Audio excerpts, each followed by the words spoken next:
এটাই ভাই একটা সৌদি আরবে একটা ইস্তারা রে ভাই। আর এই ইস্তারাতে ভাই বৃহস্পতিবার এবং শুক্রবার পড়লে ডিউটি খুব কষ্ট হয় ভাই।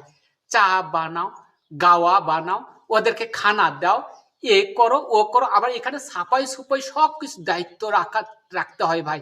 আবার আদার সাইডে ভাই উট ছাগল কত কাজ কাম করা লাগে ভাই। এই পুরুষ মানুষ হয়ে রে ভাই কি করবো রে ভাই। পুরুষ মানুষ হয়েছি, আমার আব্বাও তো পুরুষ মানুষ ছিল। আমার আব্বার সংসারটা টিকে রাখার জন্য কত না কষ্ট করেছে। তাই আমরা পুরুষ মানুষেরা পাগল হয়ে ছদ্মবেশে কাজ কামগুলো করি। দূরে বাচ্চা ফলাফল লেখাপড়া করবি বলে, তাদের পরিবেশটা উন্নত হবে বলে। এই হিসেবে পবিত্র সৌদি আরবে অনেক কষ্টে কাজ কাম করি।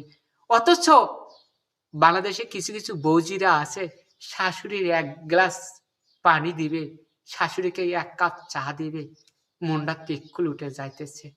শাশুড়ি যদি বলে বৌমা আমি তো আলু ভর্তাতে ভাত খাইতে পারবো না, আমার গলা শুকে যাবে, একটু ডাল বানাও না, তখন ঝাঁত করে উঠবে, হ্যাঁ তুমি বানা খাও না।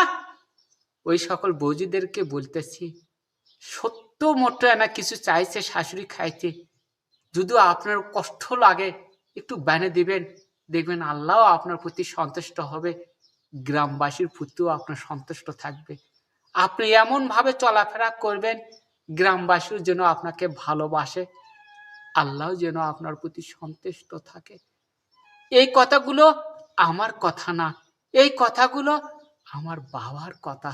আর এই কথাগুলো পুরুষেরা কেন বলে?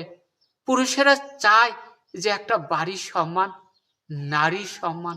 এই নারীর সম্মানটা যদি ধরে রাখতে হয় তাহলে বাড়ির আগে সর্বপ্রথম আগে শাশুড়ি খেদমত করবেন। ছোট ছোট বাচ্চা পোলাপানদেরকে আদর স্নেহ মায়া মমতা দিয়ে তাদেরকে গড়ে তুলবেন, যাতে ভবিষ্যৎ জীবন তারাও যেন অনেক বড় হতে পারে, আমাদের মতন যেন তারা যেন আর কষ্ট না করতে হয়।